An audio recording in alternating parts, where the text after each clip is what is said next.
Bienvenue dans ce nouvel épisode de Terra Zen Mag. Aujourd'hui, je suis avec Jean-François Sanchez, qui est compositeur, auteur et interprète, qui a créé des musiques et surtout un nouvel album, qui est passionné de spiritualité que je vais accueillir tout de suite. Jean-François, est-ce que vous m'entendez? Oui, je vous entends très bien. Bonsoir Cédric. Bonsoir Jean-François, merci d'avoir accepté notre invitation, même si c'est un peu vous qui nous avez contacté, mais on est très heureux de vous recevoir. Et Merci. pour rentrer dans le vif du sujet, est-ce que vous pouvez un petit peu nous décrire qui vous êtes et comment vous en êtes venu à être auteur-compositeur? Oui, c'est la vie qui m'a mené à devenir compositeur, auteur de guitare flamenco. Je suis le fils de Celedonio Sanchez, qui est lui-même concertiste de guitare flamenco renommé. Et je dois tout à mon père artistiquement et puis pour la transmission d'énormes valeurs qui, pour moi, est au-delà des valeurs communes. Mon père a été celui qui a été un véritable guide pour moi au quotidien depuis l'enfance pour me guider sur les pas difficiles de la pratique de l'art de la guitare et de l'art flamenco. C'est D'accord. en plus mon plus fervent admirateur et soutien. Et pour lui, pour cela, je lui suis très reconnaissant de ce cadeau inestimable. D'accord. Et ça fait depuis très longtemps que vous commencez à composer des morceaux? Oui, j'ai la sensation que depuis toujours, j'ai eu envie d'exprimer mes propres musiques, mes propres morceaux. Je me souviens très bien, à l'âge de 8 ans, alors que je n'avais que 1 ou 2 ans déjà de pratique véritablement de guitare, où j'étais en train de composer mes propres musiques en flamenco. Donc depuis toujours, j'ai eu la sensation d'avoir besoin d'exprimer qui j'étais à travers ma musique. Et alors, vous m'avez dit qu'en fait, pendant la période du confinement, c'est là qu'il y a vraiment eu quelque chose de très important qui vous a lancé vraiment dans ce métier-là. Qu'est-ce qui a été vraiment le déclencheur? Oui, une prise de conscience que c'était le moment bon, idéal, approprié pour partager ma musique. Le fait de se retrouver à la maison confiné le soir et le week-end a dégagé beaucoup de temps libre et j'ai eu l'idée que c'était, ça y est, le bon moment pour proposer au public mes compositions qui, pour certaines d'elles, étaient prêtes depuis des années et je n'osais pas encore les présenter, les partager. Et j'ai senti que ça y est, le moment était venu, une prise de conscience soudaine. Et puis une très belle rencontre également, la rencontre avec un monsieur exceptionnel qui s'appelle Olivier Benoît, un monsieur exceptionnel que j'admire par ses nombreuses découvertes dans le domaine notamment thérapeutique et qui m'a proposé de faire partir de la plateforme très innovante qu'il a lancée, plateforme streaming, et Mhm. j'en suis très honoré de sa proposition. Et c'est la vie qui m'a mené donc à le rencontrer et à profiter de sa plateforme pour y mettre mon album de musique. D'accord, c'est un très très bon début déjà. Et vous m'avez dit donc hors antenne que vous êtes aussi passionné de spiritualité. Est-ce que vous pouvez un petit peu nous en dire plus sur ça? Oui, depuis très tôt dans mon enfance, j'ai été très attiré par les questions philosophiques, les questions liées à la vie de l'esprit. Et au fur et à mesure des années, cela s'est transformé en passant de la psychologie à la philosophie et de la philosophie progressivement vers la spiritualité. Et par la connaissance de même de beaucoup de médecines traditionnelles, je me suis aperçu que tout était lié, tout se reliait, et j'ai eu envie d'avancer dans la découverte de beaucoup de domaines passionnants, des médecines ancestrales, à aujourd'hui les pratiques spirituelles qui sont proposées dans différents domaines. Et en plus, ça m'aide énormément dans la pratique de la musique, puisque j'ai l'impression de me développer énormément. Hmm. Oui, tout à fait. Bah, c'est vrai que quelque part, la musique, c'est aussi quelque part une technique de développement personnel. Je ne sais pas comment vous le voyez de votre côté, mais c'est assez connu aussi de ce côté-là. Oui, complètement. La musique vous amène à écouter énormément ce que vous jouez, donc à vous écouter. Et une bonne écoute permet ensuite de se tourner avec une écoute de qualité vers les autres. Hmm. Tout à fait. Et donc, ce nouvel album qui va sortir ou est déjà sorti, euh, qu'est-ce qui ont été les plus grosses influences pour le créer?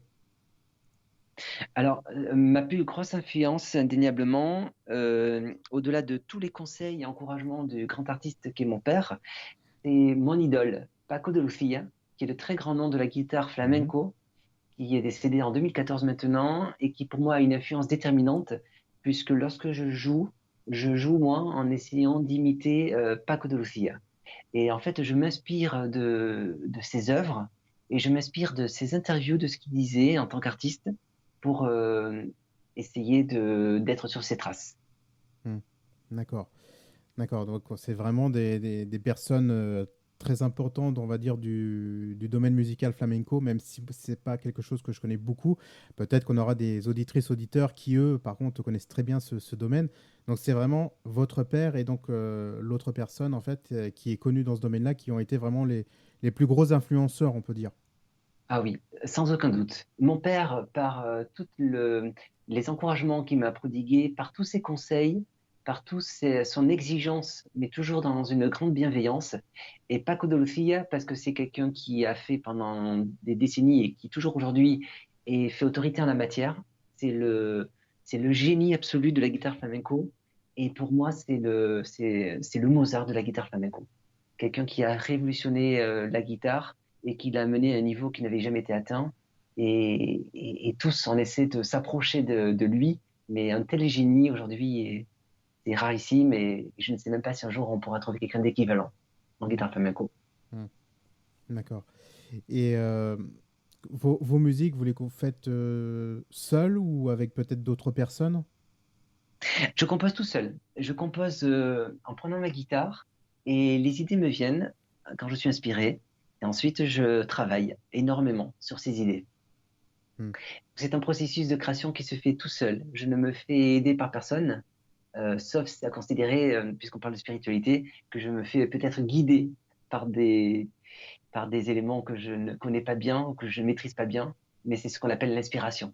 hmm. De l'inspiration, oui, je me fais aider, mais concrètement, je ne me fais pas aider ou accompagner par d'autres personnes quand je compose. C'est moi qui compose seul avec moi-même. D'accord, ok. Ouais, donc c'est quelque part une écriture, on va dire, inspirée, canalisée, si on veut sortir un peu le mot fort. Est-ce que c'est quelque chose comme ça ou c'est vraiment que de l'inspiration? Alors, c'est très intéressant, vous parlez de canalisation. Je pense que tous les artistes, d'une façon ou d'une autre, canalisent un peu la musique. C'est-à-dire que quand on joue, quand on se sent inspiré, le fameux mot inspiration, on ne sait pas d'où ça vient, cette inspiration. Elle est en nous, mais on ne sait pas exactement qu'est-ce qui en nous capte une inspiration qui serait peut-être à l'extérieur. Dans tous les cas, moi, je n'ai pas un processus, comment dire, je n'ai pas une technique, je ne me mets pas dans un état particulier en hypnose pour ensuite me mettre à jouer de la guitare. Hmm, Non, tout simplement, je reste tel que je suis, comme je suis, je prends l'instrument. Par contre, en moins d'une seconde, je sais si je suis inspiré ou pas. C'est un phénomène très, presque amusant parce qu'il n'y a pas de doute. Je vois très bien quand je prends la guitare si je vais bien jouer, bien composer, ou si là, je n'y suis pas et je peux très bien poser la guitare et aller faire un tour extérieur parce que je perdrai mon temps à jouer. d'accord. Et c'est Mais je fais une musique particulière. Oui, d'accord, excusez-moi de vous avoir coupé. c'est moi. C'est principalement que de la guitare, il n'y a pas d'autres instruments? Oui, c'est que de la guitare, du chant en partie, puisque j'ai chanté et donc composé deux morceaux chansons, et donc je chante sur mon disque de guitare, Mhm, mais les 8 morceaux autres sont que de la guitare. C'est vraiment ma spécialité. Maintenant, je dois vous dire que quand je joue de la guitare, j'essaie de reproduire les attributs des chanteurs et des chanteuses, parce que je suis très admiratif de la voix, et j'essaie de faire chanter ma guitare. d'accord. C'est très joliment dit, on peut dire. On peut dire. Oui. Euh, qu'est-ce que je voulais dire? Au niveau de la musique que vous avez donc composée, tout ça, est-ce qu'il existe déjà un endroit où on peut vous écouter ou un futur album CD qui va sortir? Oui, alors mon album est disponible via un abonnement annuel. Il faut aller sur la plateforme solsido.com. D'accord, C'est une ok. plateforme en streaming Mhm, où quand on s'abonne à mon album, on a accès donc à des photos, à des textes qui expliquent la naissance des morceaux et l'intention. Et puis vous avez aussi ma chaîne YouTube sur laquelle j'ai pris soin d'indiquer un certain nombre de morceaux que j'ai composés. Et ma chaîne YouTube, on y accède en tapant Jean-François Sanchez. Par exemple, vous pouvez écrire un de mes morceaux, par exemple Nacimiento, hein, d'accord. naissance espagnole, ou tout simplement A mis padres, à mes parents. En tapant Jean-François Sanchez à mis padres, vous accédez directement à ma chaîne YouTube pour ceux qui souhaiteraient me découvrir peut-être sans être, on va dire, obligés de s'abonner à mon album sur la plateforme streaming. D'accord, très bien. Et il y a peut-être dans le futur un album, on va dire CD qui va sortir ou une Alors, plateforme. il existe, hein, parce qu'il est vraiment disponible sur la plateforme en streaming via un abonnement annuel. Oui, C'est une plateforme de grande qualité, hein, avec un très beau son, comme je disais, avec la possibilité donc d'écouter à volonté, 24 heures sur 24. Vous voyez, mais c'est vrai que comme j'ai sorti pendant le confinement, je trouvais que ce choix de la plateforme était excellent, puisque un CD, en fait, il faut ensuite l'envoyer par la poste. Vous voyez, il faut le livrer. oui, Alors la personne, quand elle s'abonne, a accès pour toute une année à l'album. Mais c'est vrai qu'à l'avenir, il est tout à fait possible que, suite à des demandes, peut-être, je décide aussi d'imprimer un CD matériel pour le proposer en plus de la plateforme streaming en CD. hmm, Mais cette plateforme m'a été proposée et m'a tellement plu dans son aspect, dans sa présentation, que j'ai décidé, moi, je trouvais que c'était un honneur, un plaisir de mettre mon album sur cette plateforme solcido.com. mhm. J'en profite pour dire que sur cette plateforme, il y a une œuvre que je trouve, moi, en tant qu'artiste et musicien, magistrale, dont l'auteur et le producteur est Olivier Benoît, dont je parlais tout à l'heure. Elle s'appelle La Symphonie des liens. C'est une œuvre grandiose qui a été composée, c'est le prolongement musical, si l'on peut dire, d'une théorie qui a été découverte sur l'existence humaine par mon ami, hein, parce qu'il est devenu un ami, Olivier Benoît. Et D'accord. je suis très heureux de figurer à côté de cette œuvre magistrale, puisqu'il y a mon album de guitare flamenco Ami Florecita, et il y a cet album qui s'appelle La Symphonie des liens, dont la marraine est la merveilleuse Véronique Jeannot. D'accord, ok. C'est un album, moi en tant qu'artiste musicien, je peux vous assurer que c'est un album grandiose, un album de musique qui est sublime. Et donc je suis très heureux que mon album de guitare flamenco soit à côté d'un album d'une telle qualité qui s'appelle La Symphonie des liens. D'accord. Merci beaucoup pour ce renseignement complémentaire à ce que vous faites. Alors, en fait, pourquoi je demandais pour CD? Parce que c'est vrai qu'il y a des gens qui n'ont pas trop de possibilités d'avoir des abonnements, on va dire, de streaming. Parce que la Oui. plupart, des fois, ils ont des connexions Internet très limitées ou basses. Et donc, du Hmm. coup, pour mettre sur une chaîne IFI, c'est plus simple de mettre avec un CD, quoi. Donc, mais sur cette plateforme, en fait, c'est que écouter, il n'y a pas de téléchargement. Parce que Oui, c'est que à écouter puisque c'est du Hmm. streaming, effectivement. Tout D'accord, à fait. d'accord, ok. Mais c'est une très bonne idée. La version CD, je peux très bien le réaliser, effectivement. Il suffit voilà, de la réaliser en CD. Hmm, Tout à oui, fait. Mais aujourd'hui, elle n'est pas disponible en CD. d'accord, ok, très bien. Donc, au moins, ça clarifie un petit peu les choses. Comme ça, si des gens veulent poser des questions, s'ils cherchent le CD, bah, au moins, enfin, il n'existe pas à l'heure actuelle, peut-être dans le futur. Mais pour l'instant, il n'y Oui. a que donc cette plateforme qui permet juste d'écouter en streaming. C'est-à-dire un peu comme Deezer et autres grosses plateformes. C'est ça, c'est un peu ce principe-là, en fait. Oui, mais avec un fonctionnement beaucoup plus Oui. intéressant. D'abord, Mhm. c'est français. Mhm. Ensuite, c'est novateur, hein, par le fait qu'on peut mettre du contenu. Et en plus, le son est de très grande qualité. D'accord. Et là, ce qui est intéressant, c'est qu'il y a deux albums pour l'instant. Vous voyez, on n'est pas du tout dans la même logique que une grande plateforme Oui. qui propose des millions de titres. C'est une Oui. autre approche pour faire une sorte on peut le dire, hein, de rémunération équitable des artistes également. Mhm. D'accord. Oui, oui, c'est pas l'usine à gaz comme les autres plateformes, etc. D'accord. Je vois un petit peu le principe. C'est une autre approche. Oui, C'est une autre approche, effectivement. c'est ça. C'est ça. Justement, vous m'avez donc proposé de faire jouer un petit morceau pour conclure cette interview. Et Avec plaisir. voilà, donc si vous voulez, bah, je vous laisse les quelques dernières minutes de cette émission pour nous faire découvrir un morceau de votre album. Eh bien, écoutez, volontiers. Si vous voulez bien, c'est un morceau que je vais vous dédier à vous, Cédric. D'accord. D'abord, pour vous remercier du plaisir et de l'honneur que vous me faites de participer à votre émission. Bah, merci à vous aussi. Un grand merci. Et je voudrais également le dédier à mon père, à qui je dois tout, et en particulier tout concernant les belles valeurs qu'il m'a transmises au travers de l'éducation musicale et de ses encouragements permanents euh, dans mes compositions et dans ma pratique quotidienne de l'art flamenco. D'accord. Eh ben, je vais vous dire, l'antenne est à vous. Pardonnez-moi, j'ai pas entendu. Je disais, l'antenne est à vous. Très bien, merci. Est-ce que vous pouvez juste me confirmer que vous entendez bien la guitare? Euh, Quand je vais. Vous m'entendez bien, Cédric? Oui, là, je vous entends. Oui, j'entends très bien, oui. C'est parfait.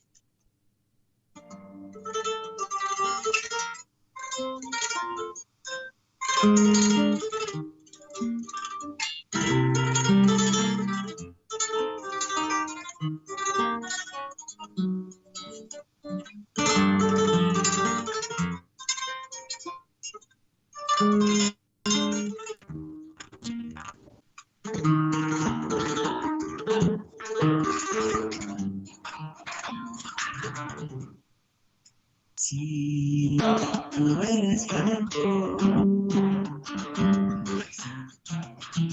eres flamenco, si tú eres flamenco, enséñame tus manos, enséñame tus manos, a ver si tocan como las de mi hermano.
Voilà Cédric. Merci beaucoup Jean-François. Alors c'est vrai qu'il y a eu un petit problème au début, mais bon, je pense que ça doit être le téléphone en fait. Il a eu du mal avec les sons de la guitare, mais après ça a été très bien. Ça s'est régulé, on va dire, au niveau du son. Parce que je pense que vous avez dû laisser peut-être comment ça s'appelle, le micro automatique. Et donc du coup, il a du mal gérer au tout début, puis après, bon, bah, il s'est calé très bien. Sinon, pour la musique, c'est vrai qu'on sent le côté vivant du côté de l'Espagne qui s'exprime à travers vous et beaucoup de joie et beaucoup de, on va dire, comment dire ça, d'énergie positive qui en sort de cette composition. En tout cas, bravo et merci encore de nous faire partager ça sur notre antenne. Merci beaucoup Cédric. Voilà. C'est un plaisir pour moi. Alors, comme toutes les émissions, je vais vous laisser le dernier mot de la fin avant de se quitter. Donc, qu'est-ce que seraient les derniers mots de fin pour cette émission? Oui, alors tout simplement, peut-être insister sur le fait que la pratique de l'instrument est quelque chose de très très intéressant dans l'apprentissage d'un enfant, car si je prends mon cas, ça m'a énormément apporté pour développer l'écoute Et à mon sens, on parle beaucoup de l'expression orale, de s'exprimer oralement, et on oublie parfois que l'écoute est une qualité essentielle. Parce que pour pouvoir écouter les autres, il faut d'abord savoir s'écouter soi-même. Et quand on devient un véritable écoutant, quand on sait s'écouter, eh bien en fait, on sait après écouter les autres. Et si on sait écouter les autres, on arrive progressivement à écouter le monde qui nous entoure et progressivement à entendre même un petit peu l'invisible. Et c'est ça qui est très important, c'est-à-dire que si l'on veut vraiment bien communiquer avec les autres, il faut d'abord, avant tout, s'entraîner à bien écouter. Et on commence d'abord par écouter soi-même, s'écouter, et progressivement, parce qu'on sait développer l'écoute, on la développe avec le monde environnant et l'extérieur. Et c'est une qualité que m'a beaucoup apporté la musique, et c'est une qualité que j'ai remarqué chez beaucoup de personnes qui pratiquent la musique. C'est très très important de savoir écouter et de travailler bien l'oreille, la voix et la musique. Eh bien, merci beaucoup Jean-François pour ces très beaux mots pour conclure cette émission. Je vous remercie encore une fois de nous avoir partagé votre expérience et une de vos chansons de votre album. Donc, je rappelle, hein, j'étais en émission avec Jean-François Sanchez, pardon, excusez-moi, auteur, interprète et compositeur, que je vous invite très vivement à découvrir sur la plateforme que vous nous avez donc partagée et aussi sur la chaîne YouTube. Merci beaucoup Jean-François pour cette émission. Merci beaucoup Cédric, c'était un honneur et un plaisir. Merci beaucoup, à très bientôt, au revoir. À très bientôt.